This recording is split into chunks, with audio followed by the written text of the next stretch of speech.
Bienvenidos.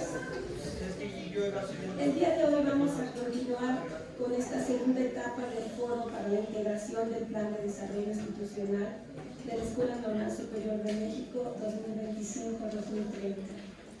Y tenemos la presencia de la doctora Zoila Rafael Ballesteros, quien va a hablar el día de hoy sobre la construcción de un estado de conocimiento. Voy a permitirme leer su semblanza. Es licenciada en Pedagogía por la Escuela Normal Superior de México, maestra en Educación por el Centro Universitario de México y doctora en Educación por la Universidad Pedagógica Nacional. Tiene experiencia como docente en diversos niveles educativos, secundaria, bachillerato, licenciatura y posgrado. Fue jefa de los departamentos de Psicopedagogía y de Planeación y Evaluación Institucional en la Escuela Normal Superior de México. Ha sido autora y coautora de diferentes artículos de investigación publicados en revistas indexadas sobre la escuela secundaria, saberes docentes, formación docente, formadores de formadores, y es autora y coautora de diferentes artículos de libro con las mismas temáticas en los siguientes libros: El ojo del huracán, la formación y la práctica del docente de secundaria, escrito en el 2011, Currículum oculto y vida cotidiana en la escuela secundaria, procesos formativos y prácticas de los formadores de docentes, en 2013, Estudiantes, maestros y académicos en la investigación educativa, tendencias, aportes y debates. Este fue un estado de conocimiento que abarcó del 2002 al 2011 por CONACYT. Y otro libro fue de Relajos y Malestares, la producción de sentidos en la escuela secundaria, en el 2016. Las escuelas normales y sus docentes, significados y prácticas educativas, 2020. También es coautora del libro Salvar el Pellejo, saberes docentes para, en y desde la práctica, en el 2016. Y junto con el doctor Inés Lozano Andrade fue coordinadora del libro Pandemia y Escuela Secundaria, reportes desde las voces profundas, escrito en el 2021. También recientemente participó en otro libro, la construcción de otro libro que fue titulado Entre lo efímero y lo duradero, estudios sobre trayectorias y significados de ser estudiante en la escuela normal. Este se publicó apenas recientemente en noviembre del año pasado, 2023. Ha participado como ponente en congresos nacionales e internacionales con estas temáticas. Desde el 2008 es integrante del cuerpo académico consolidado, construcciones simbólicas y prácticas educativas en la formación de docentes para la escuela secundaria. Es profesora con perfil PRODEC, miembro del Sistema Nacional de Investigadores Nivel 1, pertenece al Consejo Mexicano de Investigación Educativa y actualmente es profesora investigadora de tiempo completo de la Escuela Normal Superior de México. Pues vamos a recibir a la doctora y vamos a pedirle que inicie su conversación. Gracias. Gracias. Pues buenas tardes a todos. Agradezco que estén aquí en esta conferencia que lleva por título Estado de Conocimiento sobre Estudiantes Normalistas 2012-2022. Es un trabajo que indudablemente no estoy haciendo sola, estamos como coordinadoras de este trabajo la doctora Maricruz Aguilera Moreno y su servidora, y participan algunos otros colegas de escuelas normales o incluso el maestro José Ramírez, que hoy también nos acompaña, que es egresado de aquí de la Normal Superior de la especialidad en Matemáticas, y también hizo aquí su maestría y hoy está haciendo los estudios de doctorado también en la UNAM, y ya está participando con nosotros en este estudio, y bueno, lo invitamos para que también estuviera aquí con nosotros. Y bueno, quisiera primero poner como en contexto cómo es que surge este trabajo y este interés, ¿no?, por investigar sobre los estudiantes normalistas. Bueno, en primer lugar, como leía hace un momento la doctora Maricruz, formamos parte del cuerpo académico consolidado de aquí de la Normal, que tenemos como dentro de las líneas de investigación la formación docente, y hemos venido también trabajando ya desde hace varios años sobre esta línea y conformamos una red que se llama ya 2 años, más o menos, que se conformó y en la cual participan varios investigadores de diferentes escuelas normales. En este momento, por ejemplo, bueno, hay convenios que se establecen con estas escuelas. En la de la Ciudad de México participamos nosotros, nuestro cuerpo académico, representando la Escuela Normal Superior de México y quienes lideramos esta red, maestros de la Benemérita Escuela Nacional de Maestros, también un cuerpo académico de esta institución, de la Escuela Nacional de Maestras para Jardines de Niños también, y de otros estados de la República como de Hidalgo, con la Escuela Normal del Valle del Mezquital, el Estado de México participa en esta red la Normal de SA3, Normal de Texcoco, Normal de Zumpango, y de Guerrero los colegas del Centro de Actualización de Magisterio de Iguala.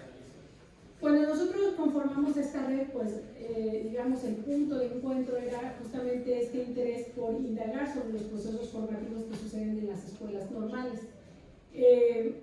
Empezamos, como todo trabajo de investigación, pues poniendo sobre la mesa estas inquietudes que tenemos en torno a nuestro trabajo cotidiano como docentes, ¿no? Que participamos en estos procesos de formación inicial. Y justamente veníamos de la pandemia y empezábamos a notar, de hecho, no sé si estuvieron en la conferencia del día martes, pues hablaban un poco el doctor Inés sobre estas inquietudes que emergieron por parte de los docentes que trabajamos en esta red, por mirar a nuestros estudiantes, ¿no? Estos nuevos estudiantes jóvenes que están en las escuelas normales y que ya no reúnen a lo mejor pues muchas de las características con las que habíamos o estábamos acostumbrados a trabajar, ¿no? Ustedes son mucho más tecnológicos, tienen otras formas de comunicarse, otras formas de trabajar, otras formas de asumir incluso los propios roles de ser estudiante, etc. Y entonces esta inquietud personal nos llevó en inicio a plantearnos como objeto estudiar a los normalistas, a los alumnos normalistas como jóvenes. Y entonces empezamos a hacer la revisión de la literatura, porque dentro de esta red tenemos un seminario permanente en el que nos reunimos cada 15 días para discutir elementos teóricos y avances de los proyectos de investigación. Y cuando estábamos armando este seminario, en esta primera etapa que iniciaba la red, nos dimos cuenta que no había literatura que diera cuenta de estudios hechos sobre estudiantes normalistas como jóvenes. Había por ahí algunos, muy pocos, de jóvenes universitarios. Sí había discusión teórica con respecto a la juventud y las juventudes, estas diferentes perspectivas teóricas, etc. Y de ahí, bueno, es que surge este interés por investigar, por comprender, porque finalmente ese es el propósito. No nos interesa ver cómo los vamos a controlar, porque ni esa escuela secundaria ni nos interesa, ¿no? Sino más bien comprender estas nuevas formas de vincularse, de relacionarse, de ser alumnos, de estos intereses. Y bueno, de ahí emergió esto que nos presentó el doctor Inés el día martes, y que emerge, este es uno de 2 libros que salieron, y en donde documentamos parte de estas investigaciones. Por otro lado, justamente en esta discusión que teníamos en el marco de la red, nos dimos cuenta que había producción o otro tipo de producciones en torno a los estudiantes normalistas, que no había sido sistematizada, es decir, no hay un estado del conocimiento que dé cuenta de quiénes son nuestros estudiantes normalistas, qué se ha investigado sobre ellos. Y entonces nos dimos a la tarea algunos integrantes de esta red, y bueno, invitamos también a algunos otros colegas, como el caso del maestro José, para que se unieran a este trabajo. En ese sentido, bueno, pues nos planteamos justamente el interés por sistematizar todos aquellos estudios que se han hecho sobre ustedes, sobre los alumnos de las escuelas normales. En ese sentido, bueno, pues nos dimos a la tarea justamente de recuperar, a partir de la experiencia que también hemos tenido la doctora Maricruz, otra de las colegas que participa con nosotros en el Estado del Conocimiento, y su servidora, pues de pensar en hacer este Estado del Conocimiento de esta década. ¿Por qué del 2012 al 2022? Dirían ustedes, ya estamos en el 2024. Bueno, hacer un Estado del Conocimiento es un trabajo bastante fuerte, porque implica hacer una revisión de todo lo que está publicado, ¿no?, en torno, en este caso, en este campo del conocimiento de los estudiantes normalistas. Y no es tan sencillo como pareciera, ¿no? Decimos, bueno, pues lo veamos rápido y nos van a aparecer muchas cosas.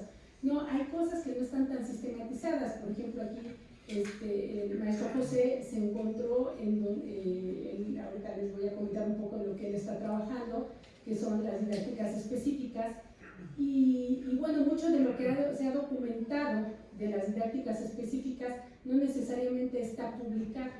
Están las tesis ahí, ¿no?, de estudiantes, incluso de ustedes como estudiantes, cuando los procesos de titulación, estas experiencias que van teniendo y que se presentan a veces en ponencias de congresos, y no necesariamente se puede tener acceso al documento porque no hay repositorios en las escuelas normales como a lo mejor los hay en la universidad, ¿no?, donde podamos tener acceso a las tesis de posgrado, por ejemplo, ¿no? Entonces, la pesquisa es mucho más difícil y bueno, hacer un estado del conocimiento, pues justamente el propósito está centrado en hacer un análisis sistemático y la valoración del conocimiento y de la producción generadas en torno a un campo de investigación durante un periodo determinado.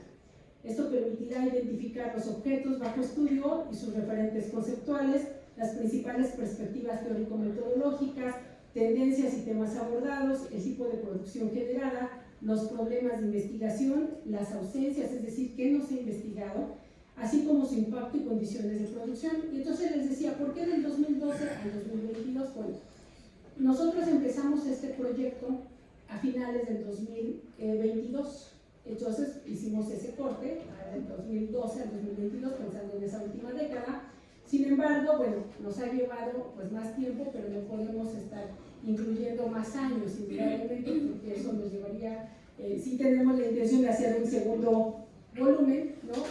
Porque hay categorías que quedaron fuera por cuestiones pues de que ya no teníamos un equipo tan grande para trabajar. Incluso los estados de conocimiento del COMIE, muchos no se han publicado en esta última década justamente porque no se han terminado y ellos llevan más o menos 3-4 años haciendo estos estados del conocimiento y es un proceso bastante complejo. En ese sentido, bueno, pues, ¿cuál fue el propósito central de este estudio? Pues indagar qué se ha investigado sobre los estudiantes normalistas en México durante la década del 2012 al 2022. Hay preguntas que nos planteamos y que están orientando este trabajo, que son las siguientes: ¿qué se ha investigado sobre los estudiantes normalistas en esta década? ¿Quiénes están investigando? ¿Desde qué marcos teórico-metodológicos? ¿Qué tipo de producción? ¿Qué ausencias existen? ¿Y cuáles son las aportaciones que hacen estas investigaciones al campo de la formación de docentes? Es un trabajo que está todavía en proceso de construcción. Lo que les voy a mostrar son algunos resultados parciales. Todavía no está concluido, estamos en ese proceso. Por eso ahorita muchos de los datos todavía son más de corte cuantitativo, porque la parte del análisis cualitativo pues requerimos que estos trabajos estén concluidos para poder hacer un balance final, pero ahorita ya podemos tener algunos datos. ¿Cómo hemos venido trabajando esta metodología? Bueno, hemos tenido que trazar una ruta metodológica para dar cuenta de cómo vamos a construir este estado del conocimiento. Hicimos primero la conformación del equipo, definimos las categorías de búsqueda, buscamos estas diferentes producciones en diferentes pues, plataformas, repositorios, y el proceso en el que nos encontramos es análisis y sistematización de las producciones para llegar a la redacción de los resultados. De hecho, bueno, aquí tenemos como este proceso. Ahorita estamos en esta parte, en esta fase, para ya avanzar a la fase de la publicación. Esperemos que a más tardar, esperemos en 2 meses, podamos concluir este trabajo. Bien, ¿quiénes conformamos este equipo? Está la doctora Leticia Montaño, de la Escuela Nacional de Maestras para Jardines de Niño, que ella está a cargo de la categoría Perfil de Ingreso y Egreso. La doctora Maricruz Aguilera trabaja la categoría Trayectorias Formativas y bueno, es de aquí de casa, de la normal superior. Prácticas y Saberes, que está a cargo de su servidora. Procesos Reflexivos, a cargo de la doctora Edith Gutiérrez, también de la normal superior. didácticas específicas a cargo del maestro José Ramírez, que hoy nos acompaña y que él es docente de escuela secundaria. Estudiantes y pandemia, que está a cargo del doctor Adrián Aguilera, de aquí de la Normal Superior de México, y currículum de información inicial a cargo del doctor Emiliano Miranda, que es un colega que trabaja en el CAM de aquí de la Ciudad de México.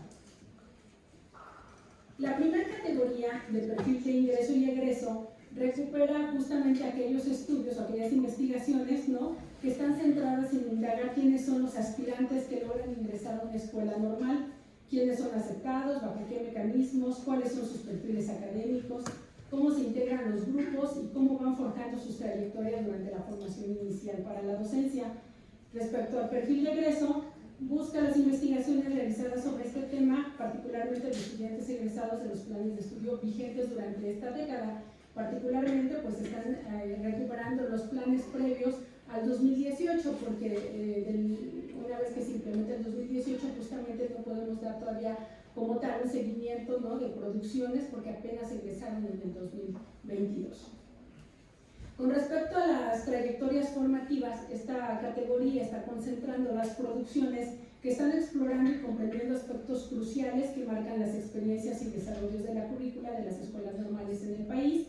También está examinando el inicio en la formación docente, porque como estamos hablando de trayectoria formativa, es decir, de estos 4 años en los que ustedes están aquí en la escuela normal, pues esta trayectoria marca el inicio, el desarrollo y el cierre del proceso de formación inicial, ¿no? Y bueno, se está recuperando justamente estas experiencias en el inicio, en el desarrollo, que documentan los retos y dificultades encontradas a lo largo del trayecto formativo, y digamos, antes de egresar están los estudios centrados en los procesos de titulación y el acompañamiento que estos futuros docentes reciben, particularmente en el tramo final de su formación. La categoría de prácticas y saberes docentes documenta las investigaciones realizadas en torno a las prácticas profesionales y los saberes que construyen ustedes como estudiantes derivados de esas prácticas, esas tensiones que enfrentan y el tipo de acompañamiento que reciben por parte tanto de los tutores de las escuelas de práctica como de los docentes de aquí de la escuela normal. Respecto a los procesos reflexivos, indaga las producciones sobre los procesos de reflexión de la práctica como una demanda de los planes de estudio que se da en la década de los 90 con los planes previos al 2018, que están centrados en la docencia reflexiva, y bueno, dan cuenta de cómo han sido estos procesos, qué aprendizaje que se han generado en los estudiantes, el tipo de acompañamiento que recibieron por parte de los docentes de las escuelas normales. Las didácticas específicas indaga sobre las didácticas específicas o disciplinarias utilizadas por estudiantes normalistas durante su práctica docente, y está destacando las producciones derivadas del conocimiento didáctico del contenido y las correspondientes al concepto de transposición didáctica.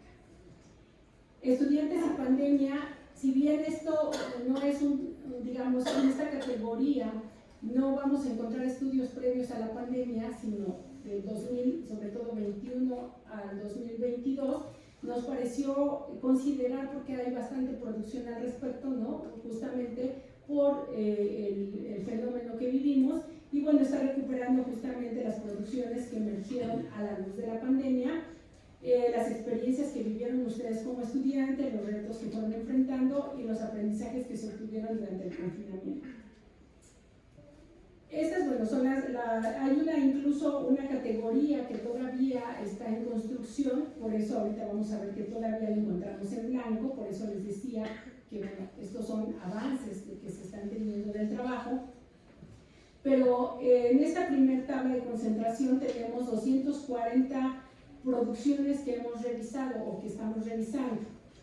Artículos de investigación, cada una de las categorías, hay algunos en donde, por ejemplo, en trayectorias formativas, hay bastantes artículos de investigación que se han publicado en revistas especializadas, poco, por ejemplo, en procesos reflexivos, perfil de egreso, también tenemos bastante producción en artículos de investigación, y tenemos 48 artículos que se encuentran en esta revisión, lo que hemos encontrado en esta pesquisa que hemos hecho. 15 libros, 2 capítulos de libro, 160 ponencias y 15 tesis de posgrado.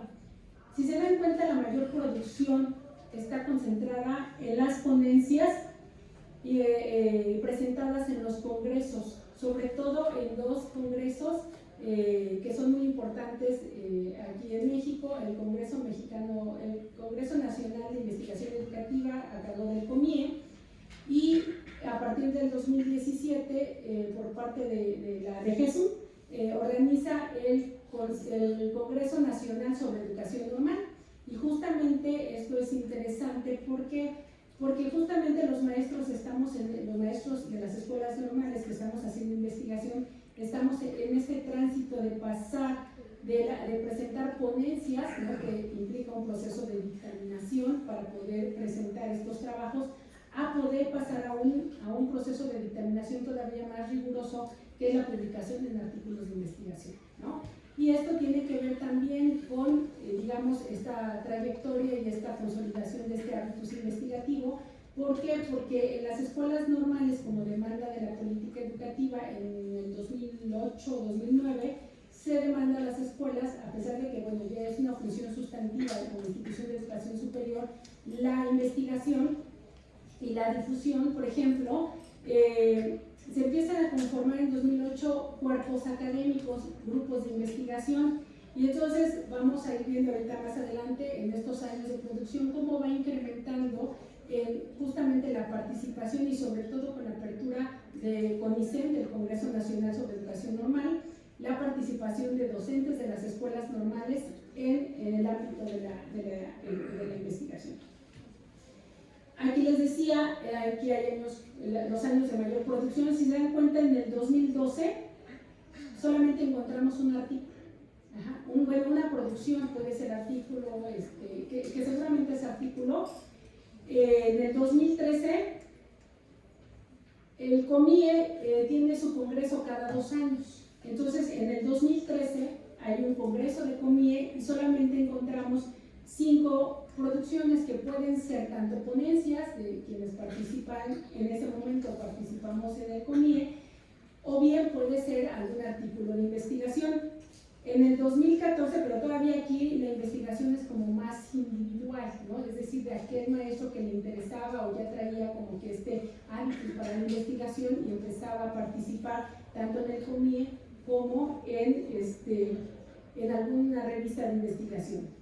En el 2014 hay solamente 2 producciones. En el 2015 vuelve a darse el Congreso de COMIE y ahí encontramos 11 producciones, varias de ellas son ponencias. En el 2016 no hay congreso, solamente tenemos 6 trabajos que seguramente pueden ser tanto libros, ahí tenemos libros y tenemos también artículos de investigación. En el 2017 es cuando se da el primer congreso de CONICEN, y si se dan cuenta incrementa mucho la participación. Tenemos 21 producciones, muchas de ellas, de hecho la gran mayoría de las producciones que encontramos sobre investigaciones de estudiantes normalistas están en CONICEN, incluso menos en COMIE, más en CONICEN. El CONICEN se da cada año. En el 2018 hay 14 producciones, ahí no hay COMIE, por ejemplo. En el 2019 hay nuevamente 2 congresos, COMIE y CONICEN, y incrementa la producción a 44 tipos de producciones. Insisto, no necesariamente todas son ponencias, pero sí la gran mayoría. En el 2020 pues hay pandemia, hay solo 12 producciones, ahí no hay congresos. Aunque se tenía programado el del CONICEN, no se lleva a cabo por la pandemia y se pospone hasta el 2021, en donde encontramos 64 producciones y hay 2 congresos, está COMIE y está CONICEN. Y justo en este año, de este congreso de CONICEN, es donde hay bastante producción sobre estudiantes normalistas. Y en el 2022, bueno, hay solo CONICEN y tenemos 15 producciones que, insisto, no necesariamente todas son ponencias, pero es digamos lo que es la tendencia. La distribución por zonas del país. Les comentaba al inicio que estamos en este proceso de construcción, por eso ahorita no nos preocupemos si cuadran o no los números. ¿Por qué? Porque acá tenemos que son 240. Aquí tenemos 226, pero tiene que ver con este proceso que estamos apenas llevando, unos revisiones, estas construcciones van unos más avanzados que otros, y entonces es lo que hasta este momento se ha reportado. El norte del país tiene 69 producciones, en el occidente 33, en el centro 71 y en el sur sureste 22. De hecho, es donde menos producción o menos estudios hemos encontrado sobre el estudiante normalista. Está liderando la zona centro con el 37%, seguido de la zona norte con 35%. ¿Cuáles son los estados que están liderando en este momento? En la zona norte está Sonora con 22 producciones y Baja California con 14. Son los dos estados que están trabajando o están haciendo más investigación sobre el estudiante normalista. En la zona occidente es Zacatecas, seguido de San Luis Potosí y después Jalisco, con 9 producciones Zacatecas, 7 San Luis Potosí, 6 Jalisco, y Aguascalientes y Michoacán con 3 producciones, Guanajuato con 5. La zona centro, si se dan cuenta, está liderada por la Ciudad de México, y esto es interesante. ¿Por qué? Porque en la Ciudad de México solamente tenemos 5 escuelas normales y el campo. Y bueno, la Dirección General de Normales. Por ahí, de hecho, hay una investigación de una colega que trabaja en la Dirección General de Normales y hace una investigación en colaboración con las universidades, con la UNAM, por ejemplo. Y entonces tenemos 25 producciones seguidas del Estado de México con 21, pero la diferencia entre el número de escuelas normales que hay en el Estado de México, pues no se compara con las que tenemos aquí en la Ciudad de México. Y de ahí, bueno, ya sigue Puebla con 7, Morelos con 6, Tlaxcala y Guerrero con 5, e Hidalgo con 2. Y en la zona sureste, la mayor producción está concentrada en Campeche. Por ejemplo, aquí en Campeche encontramos 2 instituciones, 2 escuelas normales que están haciendo investigación sobre estudiantes normalistas, pero la que lideré es una. De estas 6 producciones, 5 son de una escuela normal, de la Escuela Normal de Campeche, de Calquini. Y Oaxaca y Yucatán son las que van, digamos, seguidas de Campeche. ¿Qué escuelas están haciendo investigación por zona? Bueno, en la zona norte, si se dan cuenta, sigue apareciendo Sonora a la cabeza, ¿no? La gran mayoría de quienes están investigando sobre el estudiante normalista son las escuelas normales. En Sonora son 6 escuelas normales, una universidad, que es la Universidad de Sonora, y 2 escuelas primarias. Esto también es interesante. Encontramos producciones de artículos de investigación o de ponencias que han sido publicadas por docentes de escuelas primarias, que recuperan las experiencias que han tenido como tutores en las prácticas que ustedes realizan en las escuelas. Y que, bueno, seguramente o están haciendo estudios de posgrado o tienen el interés de hacer investigación, y entonces están publicando también. Y un centro de investigación en Sonora. En Baja California son 6 escuelas normales y una universidad. En la zona occidente son 3 escuelas normales en Zacatecas. Aquí, si se dan cuenta, solamente hay 2 universidades de Jalisco, que es la Universidad Autónoma de Guadalajara y el ITESO. Las demás son escuelas normales, y Zacatecas es la que está liderando 3 escuelas normales, y solamente participa un CAM de Zacatecas. En la zona centro, que es aquí en los estados donde nos encontramos también la Ciudad de México, si se dan cuenta, son 16 escuelas normales del Estado de México que están haciendo investigación sobre los estudiantes normalistas, 5 en Puebla, 2 en Hidalgo, las 5 escuelas normales de la Ciudad de México y la Dirección General, que les decía que hay un artículo de una colega que trabaja en la DGNAM, 2 de Morelos, 4 de Tlaxcala y 2 de Guerrero. Aquí, bueno, aparecen las universidades, particularmente es la UNAM, la UPN, la UAM y en este caso, bueno, el CITE. Escuelas de educación básica, también encontramos 2 publicaciones de docentes de escuelas primarias y 2 centros de investigación. En la zona sur-sureste nos encontramos con 3 escuelas normales de Oaxaca, una de Chiapas, 2 de Yucatán, una de Veracruz, que es la Repsamen, es la única que hemos encontrado producción, que bueno, es una escuela que produce mucho en términos de investigación, Quintana Roo y Campeche. Una universidad de Oaxaca, y aquí encontramos 3 centros de actualización del magisterio. En el sur-sureste no hay escuelas de educación básica o centros de investigación que estén interesados en investigar sobre el estudiante normalista. Y bueno, la zona sur-sureste es donde menos producción encontramos.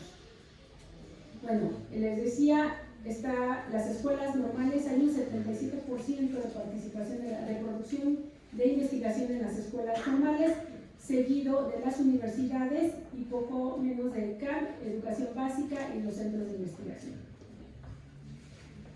Algunos hallazgos, insisto, preliminares. Toda esta primera parte ahorita es cuantitativa porque estamos en ese conteo, estamos en la producción, todavía no podemos darles grandes hallazgos cualitativos, que es va a ser lo más interesante y que es la parte que viene todavía más fuerte ahora que se concluyan con estos capítulos, porque bueno, esto se va a convertir en un libro que va a documentar justamente qué se ha investigado sobre los estudiantes en esta década. Y bueno, nos damos cuenta que el 77% de los estudios sobre los estudiantes es realizado por escuelas normales, es decir, esto es un campo que no está siendo motivo de interés para los universitarios. Algunas de las investigaciones que se publican por parte de las universidades, por ejemplo la UPN, está asociada más a estudios más de corte incluso cuantitativo, como son los perfiles de ingreso y de egreso, que está por ahí el trabajo de Negrete, por ejemplo, de perfil de ingreso y egreso, o bien son colaboraciones que hacen con escuelas normales, o también que los docentes que están haciendo la investigación en la universidad son docentes que están estudiando un posgrado en las universidades, es decir, no es que sea de interés o como una línea de investigación de la universidad los estudiantes normalistas, sino que es un docente que trabaja en una escuela normal y que va a la universidad a estudiar un posgrado y obviamente su objeto de estudio pues son los estudiantes normalistas. Ajá. Entonces, más que sea la universidad en sí la interesada en estudiar, es más bien este vínculo que establece con los docentes de las escuelas normales. Tenemos el caso de una tesis de doctorado de un colega de la Escuela Normal de Zacatecas que hace su doctorado en la Universidad Autónoma de Nuevo León, y bueno, la tesis está publicada en el repositorio de la escuela, de la universidad, pero quien hace la investigación y quien documenta pues es un maestro de una escuela normal. El 66% de la producción se difunde a través de ponencias en congresos, COMIE y CONICEN principalmente. Solo el 20% de las producciones se escala a revistas de investigación y un 7% es publicada en libros. Esto también es interesante, es decir, los maestros normalistas, si bien hay 3 funciones sustantivas en las escuelas de institución superior, que es la docencia, la investigación y la difusión, también se ha priorizado mucho la docencia, y estas prácticas de investigación pues han tenido que ir construyendo y consolidando a lo largo del tiempo. Les decía que esta parte o esta historia del surgimiento de los trabajos académicos pues se empieza a dar a partir de 2008-2009, ¿no? En ese ciclo escolar 2008-2009, y entonces se empieza justamente se empieza a hacer investigación sobre los procesos de formación en las escuelas normales. Y por eso es que ya vemos mucho mayor crecimiento en los últimos años, porque bueno, se van consolidando estas habilidades para la investigación por parte también de los docentes que formamos parte de las escuelas normales. El 2021 es el año en el que se eleva este nivel de producción, y bueno, esto que ya les decía de las universidades o centros de investigación, pues que están más vinculados con estos docentes o con alguna escuela normal para hacer los trabajos de investigación. El centro y el norte de la República están liderando la investigación en este campo, seguidos de la zona occidente con el 17% y zona sur-sureste con el 11%. En el norte del país es Sonora y Baja California, los estados que van como a la cabeza en la investigación. La zona occidente es Zacatecas, San Luis Potosí, Jalisco. La zona centro, Ciudad de México, seguida del Estado de México. Y en la zona sur, Campeche, Oaxaca y Yucatán. Las metodologías cualitativas son las que están predominando en los estudios, es decir, la gran mayoría de las investigaciones que se han publicado están asociadas a un enfoque cualitativo. Sin embargo, también estas metodologías están, o estos enfoques están pues asociados a los objetos de estudio.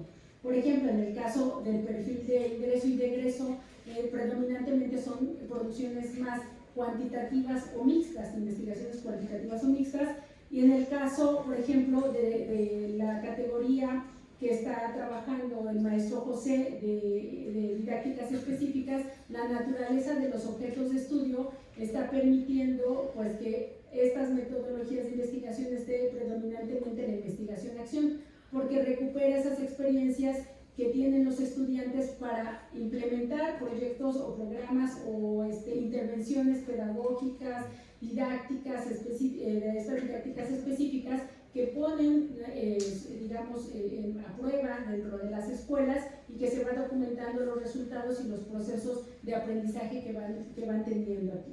Entonces, bueno, pues hasta aquí es, digamos, donde vamos. Todavía nos espera un camino por recorrer y esperemos que pronto les estemos dando los resultados más ricos para mí, que son los cualitativos, ¿no? Pero bueno, hasta aquí lo dejaremos. Gracias. Bien, pues si les parece,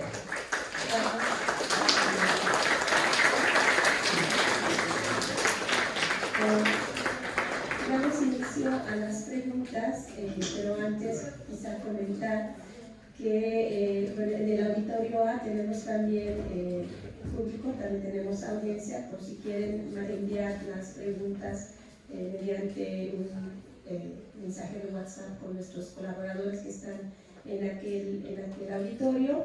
Y bueno, como les comentaba, hacer digamos, este paréntesis en el que antes de esta época que comenta la doctora, efectivamente quienes escribían sobre los estudiantes normalistas o sobre las normales eran las universidades que estaban mirándonos desde fuera. Lo interesante, y creo que es lo que va a aportar este estado del conocimiento, es cómo nos miramos, ¿no? Cómo nosotros, quienes estamos investigando sobre nuestros estudiantes, los cuerpos académicos, los grupos de investigación que se están conformando, bueno, cómo miran estas nuevas generaciones de estudiantes. Creo que eso es lo más rico, y bueno, ahora sí damos paso a las preguntas. Así que, bueno, seguramente esto es muy numérico, ¿no? Finalmente tal vez dice poco, pero habla de quiénes están interesados, de los estados. Y creo que esta mirada mucho más nacional nos va a permitir entender las prácticas, las formas en que nosotros mismos comprendemos nuestra formación inicial. Entonces, bueno, pues estamos listos para las preguntas. Adelante.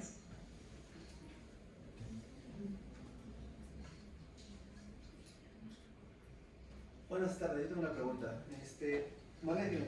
Bueno, soy alumno de la Instituto de Física y tengo una pregunta que me llama la atención.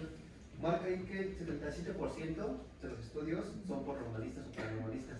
¿A qué cree que se deba eso? Esa falta de apertura o esa línea de investigación de escuelas aledañas. ¿Por qué está tan juzgado, cerrado? En la plática pasada que nos dieron, igual el mismo libro, marcaba justamente que los normalistas están como que mal tachados o mal vistos en sectores como lo que es la maestría o el doctorado. ¿A qué se debe esa mala vista o qué estamos haciendo mal los normalistas para que tengamos a su visión? ¿O qué nos está haciendo para que estemos tan sesgados o juzgados? Bueno, es una pregunta muy interesante que no sé si tenga el 100% de la respuesta.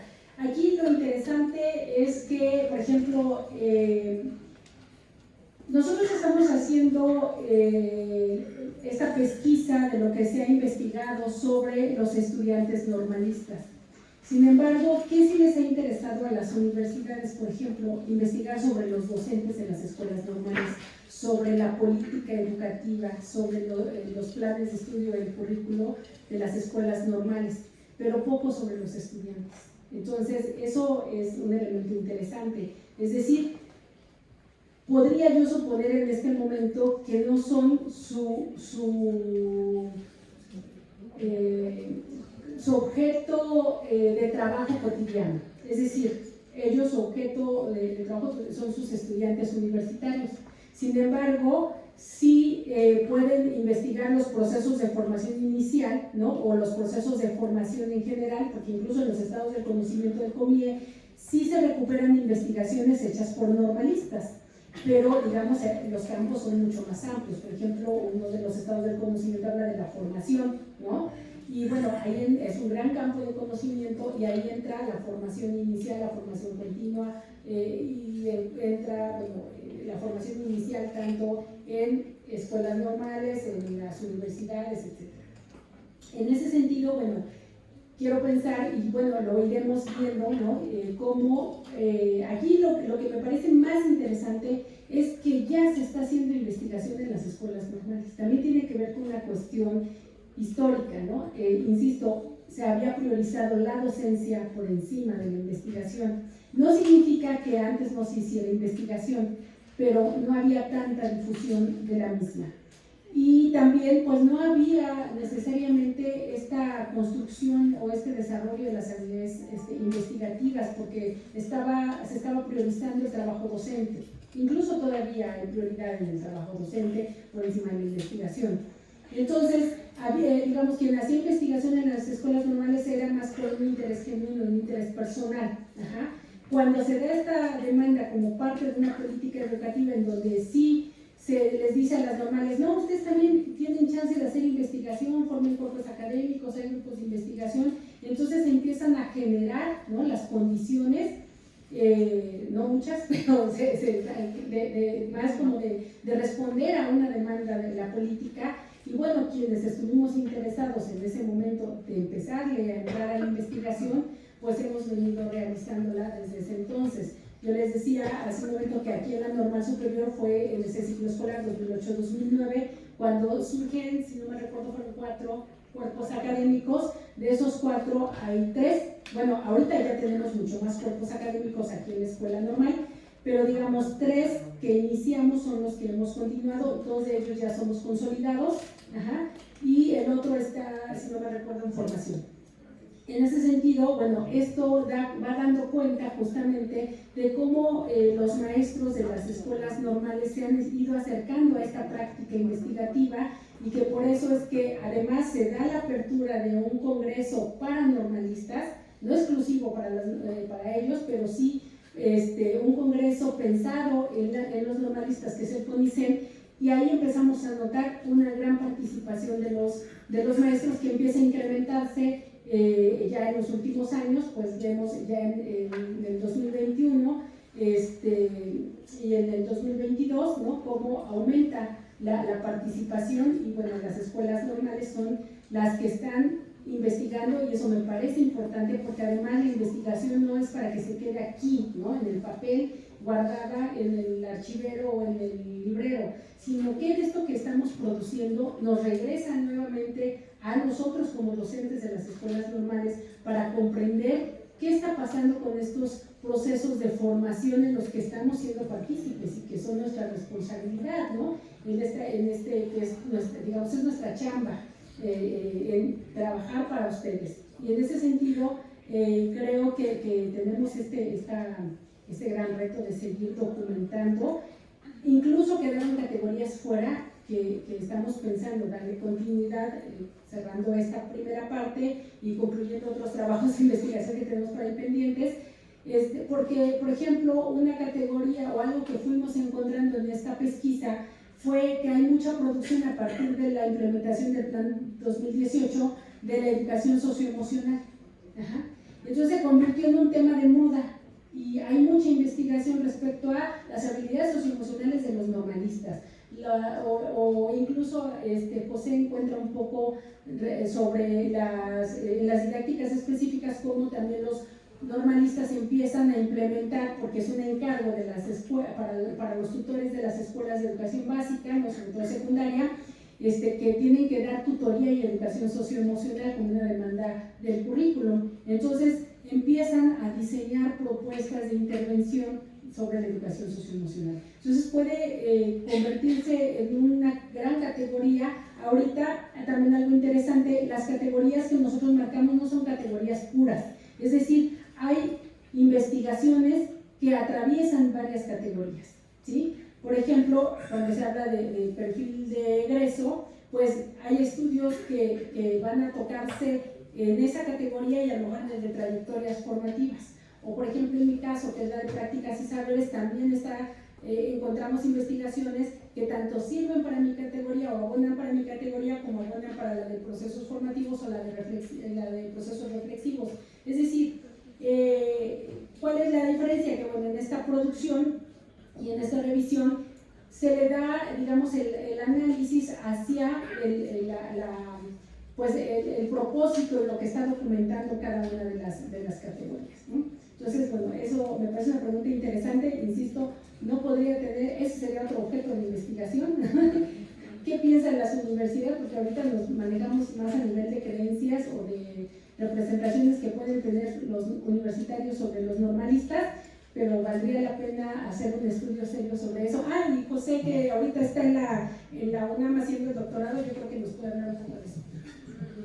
De hecho, tu pregunta es muy interesante, porque cuando se hace esta búsqueda de documentos, la principal pregunta es ¿por qué es tan difícil encontrar documentos o trabajos hechos por los estudiantes normalistas? Y una primera idea es una hipótesis, no es algo que esté ni comprobado ni que tenga evidencia sólida para decirlo, pero es una hipótesis que los estudiantes normalistas no tienen ese, no sé si intención, pero al menos no esa motivación para publicar lo que hacen, porque constantemente en sus prácticas ustedes tienen experiencias de cómo abordan una intervención didáctica en clase con sus estudiantes, pero rara vez la documentan. Y cuando la documentan, únicamente es para entregar tu actividad con tu profesor y ahí quedó. Y muchas de esas experiencias que ustedes están teniendo en las aulas son sumamente valiosas. El problema es que al momento de no documentarlas correctamente, pues tampoco es posible publicarlas, porque como comentaba hace un momento la doctora Zoila, son espacios específicos donde se ha dado esta oportunidad de publicar estas investigaciones, entre ellas el Congreso del COMIE y del CONICET, porque si tú en años anteriores intentabas publicar una intervención, una práctica, en muchas revistas de investigación no se tomaba como una investigación seria, se pedía una metodología específica y entonces todo lo que era intervención educativa era como punto y aparte. Entonces muchas de esas investigaciones posiblemente quedaron descartadas precisamente por esta hegemonía también de cierto tipo de investigaciones.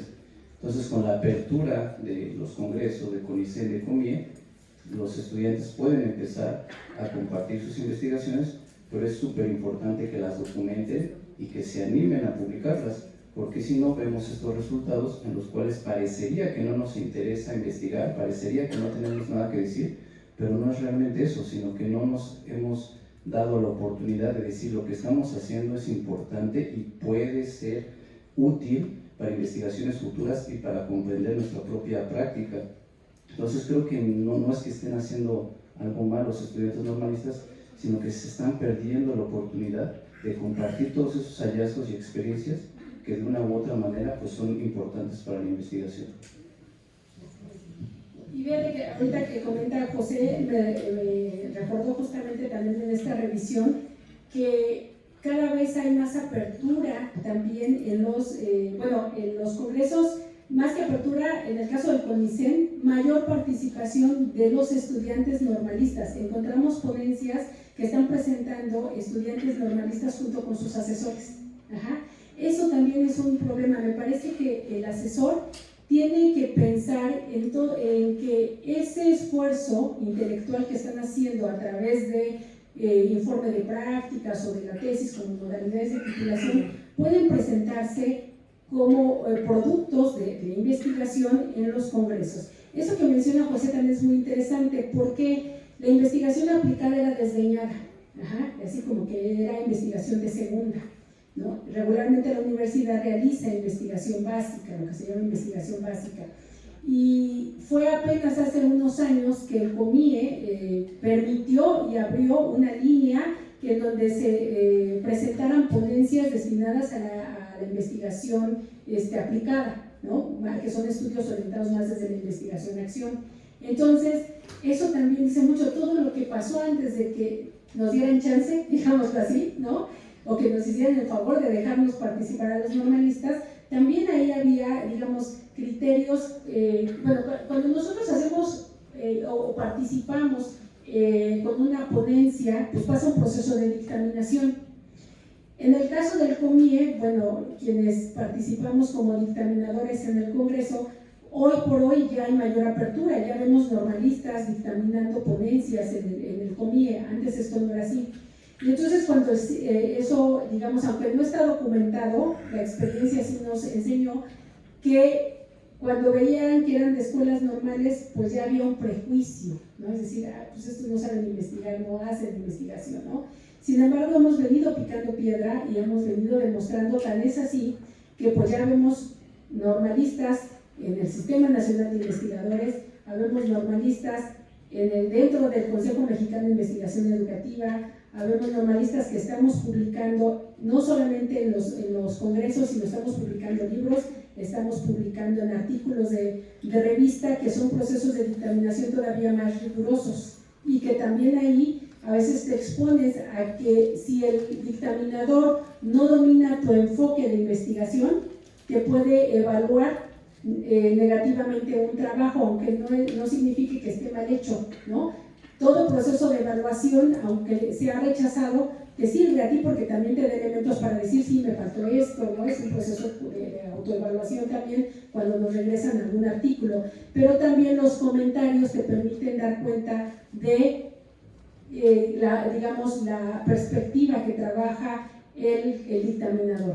Por ejemplo, envías un estudio cualitativo y te regresan observaciones como que no está la muestra clara, no se dice cuáles fueron los que... Y entonces dices, no, pues es que no hay una investigación cuantitativa, hay una investigación cualitativa, y bueno, eso también, ha ido cambiando, hemos ido picando piedra a los normalistas, y pues aquí nos estamos ya posicionando, y lo más importante es que ya estamos, recuerdo hace ya varios años que la doctora Maricruz y yo tomamos un curso con el doctor Ibarra Colado, ahí en DGNAM, y apenas empezaba este asunto de los cuerpos académicos, y nos decía, y eso es algo que se me quedó muy grabado del doctor Ibarra Colado, que decía, los normalistas tienen que aprender y empezar a validar su investigación y a creer en lo que hacen, porque la UNAM obviamente ya nos lleva un largo camino por delante, ¿no?, en este tema de la investigación, pero nos decía, él era de la UAM, o sea, también la UAM tuvo que empezar a validar su investigación y a creer en la investigación que hacía, ¿no?, y eso permitió legitimar el trabajo que se realizaba. Y aquí en las escuelas normales tenemos que empezar a creer en nosotros como comunidad y con la investigación que se hace. Si nosotros no legitimamos lo que hacemos, entonces pues vamos a dejar que nos sigan desdeñando el trabajo. Si nos vamos consolidando como comunidad en torno a la investigación, eso nos va a permitir pues posicionarnos. Nos falta pues obviamente mucho camino por recorrer, pero creo que ya se están empezando a notar, nos estamos sentando a notar los normalistas, y eso me parece que es muy importante, ¿no? Falta camino, porque además, pues saben, las escuelas normales de la Ciudad de México no tenemos presupuesto para la investigación. Por ejemplo, los libros que hemos publicado en nuestro cuerpo académico son autofinanciados, es decir, nosotros pagamos para ello, y no es un negocio al publicar un libro, hay más pérdidas que ganancias, lo hace uno por amor al arte. En el caso de las escuelas normales, por ejemplo, de los estados, ellos sí reciben recursos. Este libro fue financiado por la Normal del Valle del Mezquital, porque tenían presupuesto por parte de Profentes, para la publicación de libros. Entonces, fue un trabajo de red que fue financiado por la Normal del Valle del Mezquital, porque había el recurso. Las normales de la Ciudad de México no lo tenemos, ¿no? Eso también vamos también nadando contra corriente, y pues bueno, pero pues hay que creer en lo que uno hace, ¿no? Gracias. Por allá creo que había otra mano. Empezamos con el estudiante. Sí, adelante. Mi pregunta está enfocada a las implicaciones que tiene este estado del conocimiento y las investigaciones propias con la elaboración de los planes de estudios de aquí mismo en la normal, ¿no? Por parte de GESUM. Tengo entendido, yo soy del plan 2022 y el anterior es 2018. Usted, expertise del estado de conocimiento actual que tenemos sobre los mismos normalistas, ¿qué implicaciones tiene y qué tan frecuente deberíamos echarle un vistazo a los cambios generacionales para una nueva propuesta de un plan educativo? Sí, es una pregunta muy interesante. Fíjate que en la mañana justamente comentábamos algo al respecto, porque, insisto, la investigación no es para que se quede ahí guardada, ¿no? O sea, incluso esto es un elemento interesante y que tiene que ver con la legitimación que tenemos del conocimiento que estamos generando, que es conocimiento científico, ¿sí? Tenemos un gran problema los normalistas, y que es que no creemos en nosotros y en la producción que estamos haciendo. Nos estamos dando cuenta que quienes estamos interesados en investigar sobre nosotros somos los normalistas, pero cuando vamos a leer algo sobre la formación docente, no recurrimos a las producciones de los normalistas, ¿no? Nos vamos a leer a las grandes vacas sagradas de la UNAM, ¿no? Y digo, no está mal, es importante leerlos, es parte de la revisión de la literatura, pero esto nos está hablando de la realidad de las escuelas normales y nos está aportando información, por ejemplo, ahora que desde el 2018 y 2022 hemos tenido la oportunidad de participar en el codiseño de los planes de estudio de las escuelas normales para incorporar elementos que nos permitan mirar cómo trabajar con ustedes que son distintos a nosotros que ya tenemos aquí varios años de servicio, bueno, José no tantos, pero que indudablemente las generaciones van cambiando. Este libro incluso documenta justamente estos elementos, cambios, ¿no? Este primer artículo que también aquí está el autor allá atrás que hace el trabajo junto conmigo, el doctor Adrián, se llama Comprendiendo la Juventud Actual, una mirada psicoanalítica, y que es una discusión teórica en torno a estos cambios generacionales sobre ustedes, cómo han venido cambiando y cómo tenemos no que pensar cómo ahora los vamos a controlar y a reprobar, y si no se cuadran a lo que les mandamos, pues los damos de baja, ¿no? Cómo tenemos que aprender a trabajar con estas nuevas generaciones, como también lo están viviendo las escuelas de educación básica, ¿sí? O sea, estos cambios generacionales cada vez son más notorios. Ya les hablaba el doctor Inés de eso la semana pasada, no sé si hayan estado en la conferencia, pero bueno, tenemos varios artículos que están ahí, que hemos publicado, y me parece que es un tema que todavía tiene que seguirse estudiando sobre los normalistas como jóvenes, ¿no? Porque nos está dando muchos elementos para comprender y repensar nuestras prácticas como formadores, ¿no? En este trabajo yo debo de confesar que a mí me permitió comprender una generación con la que todavía estoy trabajando y que me estaba al inicio generando mucho ruido, ¿no?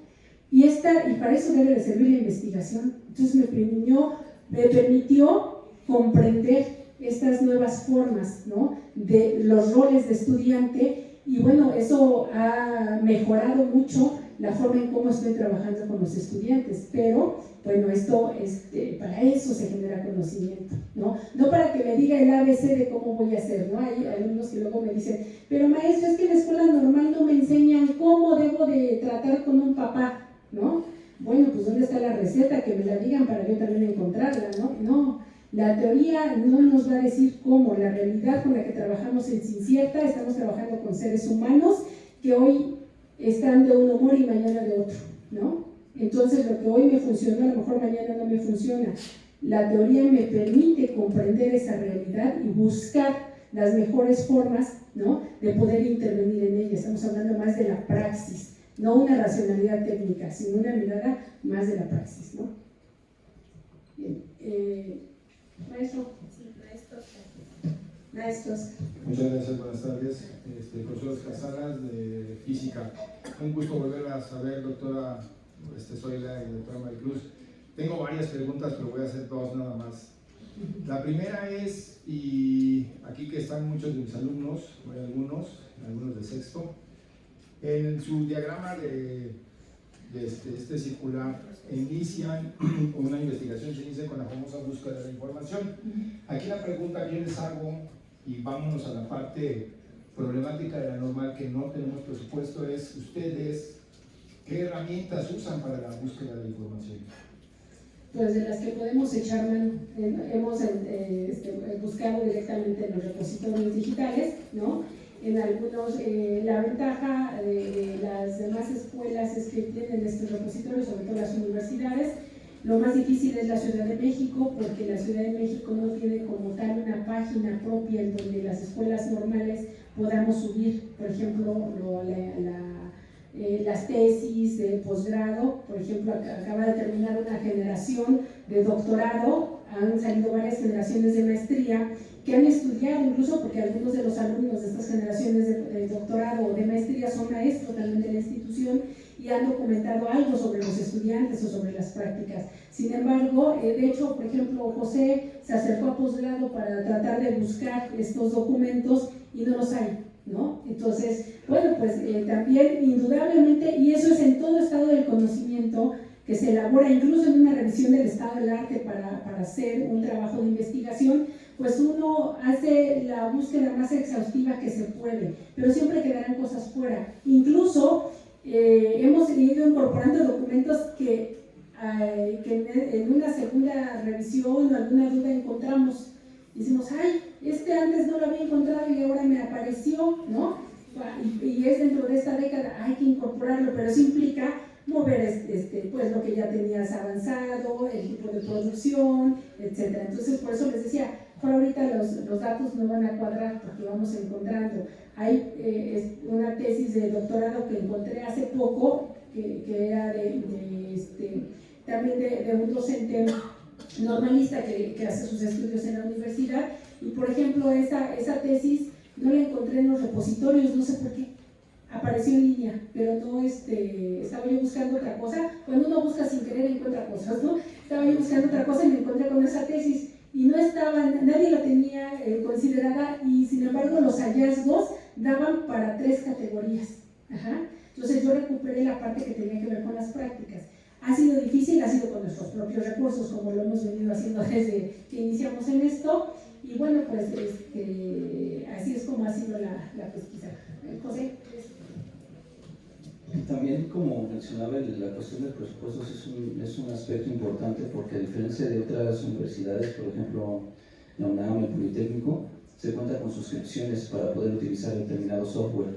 Entonces, uno, pues, si quiere utilizar algún programa, pues tienes que utilizar las versiones básicas, por ejemplo de Mendeley, para ir sistematizando algunas de las referencias. Pues su versión básica creo que te da un máximo de 2 GB de almacenamiento de los documentos. Sin embargo, si tienes una afiliación a alguna institución superior específica, pues ya aumenta a 100 GB. Y de ahí otros software como Citavi, donde también puedes ir sistematizando, o algún otro programa específico, pues requiere también algunas suscripciones. Obviamente hay casos de programas libres en donde se hace también a veces análisis, todo lo que es de minería de datos, todo lo que es de mapas de palabras. Obsidian, por ejemplo, ahora está sirviendo para hacer varias sistematizaciones de lo que tú encuentres de tus documentos, pero implica primero a veces costos, en segundo lugar equipos, y en tercer lugar lo que tiene que ver con el almacenamiento y esto de las suscripciones. Entonces realmente es un trabajo como artesanal, decíamos en algún momento, porque se tiene que hacer a mano. Entonces tienes que recopilar documentos uno por uno, y también hasta las bases de datos donde se encuentran esos documentos pues no están sistematizadas como en Scopus, ¿no? Que tú ya das los lineamientos, descargas y venga al análisis, ¿no? Aquí es todo artesanal meramente. Y algo interesante, por ejemplo, también, y que tiene que ver con los presupuestos, y que nos enfrentamos a revisar, por ejemplo, las memorias de CONICEN, ¿no? O sea, hay memorias ya las más actualizadas que le das clic y te lleva el documento. Hay otras en donde está el índice, sobre todo las primeras, y entonces tienes que buscar, pero no viene paginado. Entonces, tienes que buscar y entonces tienes que meter la palabra clave para ver si te lleva al documento que tú quieres o si no hay que ir revisando uno por uno. O sea, ha sido un trabajo muy artesanal porque también tiene que ver con estas plataformas y la mayor producción que tenemos, sobre todo, por ejemplo, es Conicen, ¿no? Porque justo es un congreso para la educación normal, ¿no? O sobre la educación normal.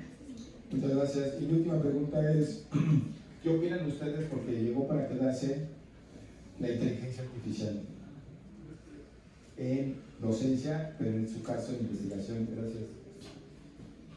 Híjole, pues ese es todo. Bueno, a ver aquí el experto.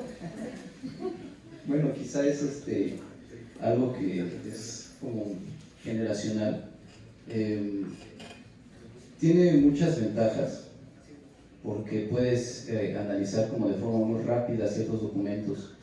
En mis seminarios de doctorado hay un profesor que sí nos dice: adelante, utilicen todo lo que tenga que ver con inteligencia artificial, no hay ningún problema. Sin embargo, entiendan las limitaciones que tiene usar estas herramientas, porque incluso en trabajos de matemáticas, en algún momento, porque yo soy de la licenciatura en educación secundaria con especialidad en matemáticas, me dediqué a meter algunas demostraciones en la inteligencia artificial, particularmente ChatGPT, y todo va muy bien hasta que llega un punto donde te dice que 2 más 3 es igual a 5, pero con variables, ¿no? 2a más 3a es igual a 5, pero sin la, o que te da que 2 más 3 es igual a 6. Y entonces así, si uno no tiene claro las limitaciones de estas herramientas y te vas con la finta de que lo que te dice es cierto, salen errores absurdos, ¿no? Entonces, pese a que son herramientas muy potentes, sí se requiere esta experiencia humana de lo que estás haciendo, y que tú verifiques que lo que te está dando la herramienta realmente es correcto. Y para que logres eso, pues tú tienes que también saber pues de qué está hablando, ¿no?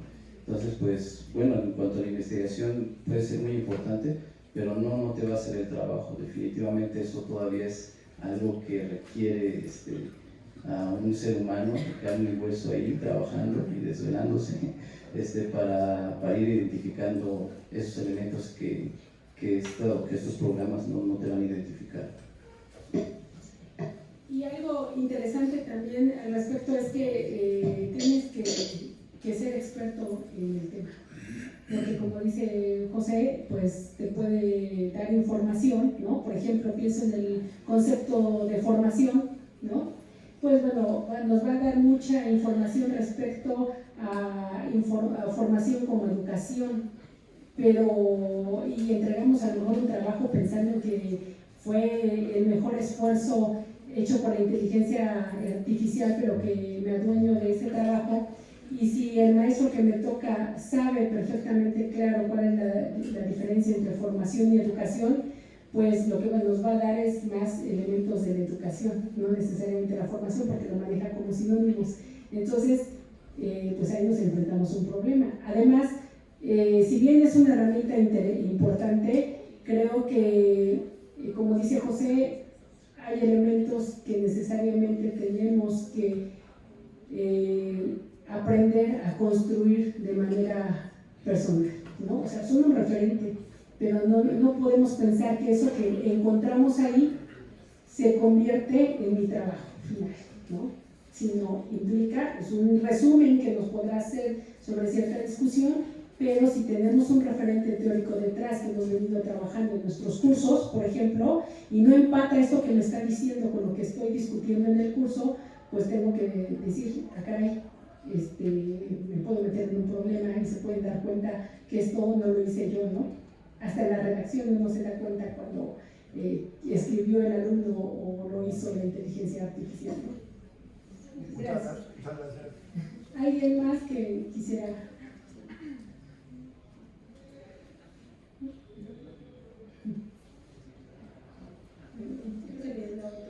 Lado no, tampoco hubo pregunta, ¿verdad? No, ya no. Ok, pues,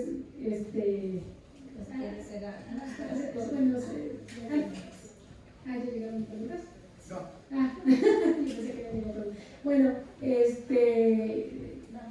vamos a cerrar, pero quiero agradecerles la participación. Me parecieron preguntas muy interesantes y siempre para quienes estamos de este lado es muy importante este intercambio, porque ver que solamente escucharon y no generó nada en el otro siempre es pues triste para los que estamos acá enfrente, ¿no? Desalentador. Y agradezco las participaciones porque fueron intervenciones muy interesantes que nos permitieron incluso poder dialogar más, ¿no?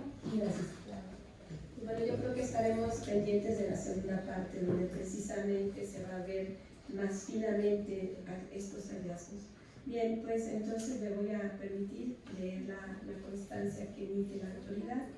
La Secretaría de Educación Pública, a través de la Autoridad Educativa Federal en la Ciudad de México, la Dirección General de Educación Normal y Actualización del Magisterio y la Escuela Normal Superior de México, otorgan la presente constancia a Zoila Rafael Ballesteros por haber impartido la conferencia titulada El estado del conocimiento de los estudiantes normalistas, llevada a cabo en el marco de la segunda etapa del Foro para la Integración del Plan de Desarrollo Institucional Escuela Normal Superior de México 2025-2030, dirigida a la comunidad escolar del turno vespertino.